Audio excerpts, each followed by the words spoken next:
So this is me doing a protective style on my natural hair. I had these French braided, and I realized that there was no curl left. They were just straight. I struggled to cut them, but I did it. Yep, I went ahead and cut. I really have been cutting every style, and it's just getting to the point now where I'm really just gonna have to go ahead and cut it down to the natural. The hard part about that is in the front of my hair, the texture is a little bit more relaxed, and it's not gonna be as easy to separate as it is in the back, which you'll see in a second. In the back, it's very coily, and that's all that new growth. I mean, I'm not even calling it new growth. I don't know what I'm calling it right now at this point, but you can tell with the natural hair, especially right here, you can see the straight ends there. All that's gonna have to be cut, and I probably should have done it this time, but I wasn't ready, so I didn't. So my hair is probably going to be that short all over whenever I do cut it. So I just had to keep going. I had a little difficulty because I put that smoothie, that curl smoothie on there, and it made it really hard to grip when I was trying to braid it. But you know, I made it do what it do. So got the braid done. Then to show you guys how this quick crochet style goes, you just make plaits. I have those 2 in the back on the bottom, and I did 4 more, so I had 6 plaits in the back all together to get this style started. Alright, so at this point I am on my last plait, I think, and this might have been the one I took down and redid. So I'm adding rubber band to it because since I cut it, those straight ends kept sticking out, and when I get ready to slide the crochet hair on there, I wanted to go as smooth as possible, and I put some oil on it because I put those rubber bands. Alright, so here I am beading the hair. This little tool is what you use to put beads on, and you kind of stick it through the crochet holes on the hair. I like this type of hair with the crochet holes already there because it's easier just to slide them in. I found that boho hair was kind of difficult to make sure that I had it, you know, in the hole just right. But these hairs, you can see I'm putting them on one at a time.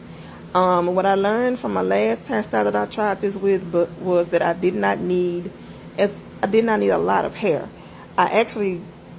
The last hairstyle I actually had to go through and come back and take some of the hair out because I had put too much hair in.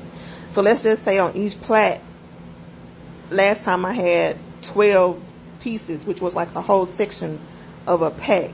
And this time I only used, I think, 6 on each side, which means I had 12 across the whole section. So I had 3 different sections with 12 across the whole thing, which means I only had 36 actual pieces on the back of my hair. Now last time, multiply that times 2. So you don't really need a lot in the back. I just always need to come back and make sure that it's cleaned up. So I come through and, you know, add extra hair where I see fit or where I want to add it at.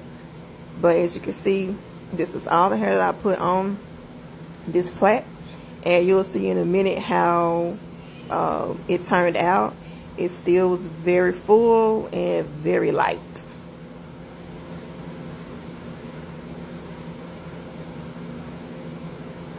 So here I am actually slowing down to show you how to put the hair on. You pretty much put your hair through the beater and slide the hair onto your hair. And the reason why I put those rubber bands on it earlier was so that it would slide on easier.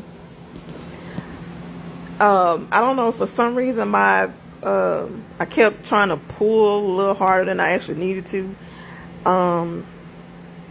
But again, this is my second time doing this style, and honestly, as long as it takes me, it probably would have been easier just for me to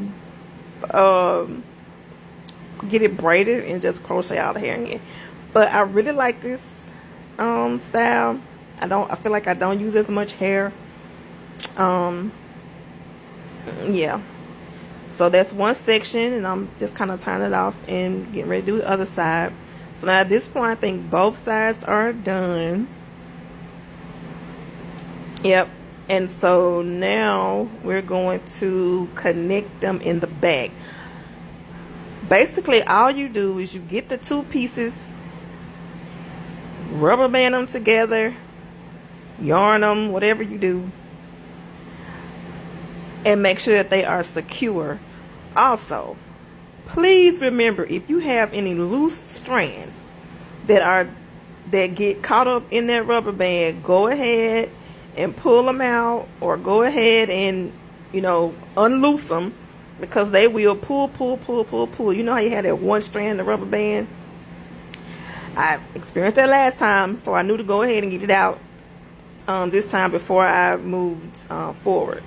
And that's kind of what it looks like. And although you see that plait in the middle, as I move my way up, you're not going to see it. Now, the thing about this is you can go up or down. And what I experienced with going down was that I feel like it weighed down heavy on my head. So I went up, and I would just have to be tasked with trying to hide the ball at the top. Let me know if you can see it.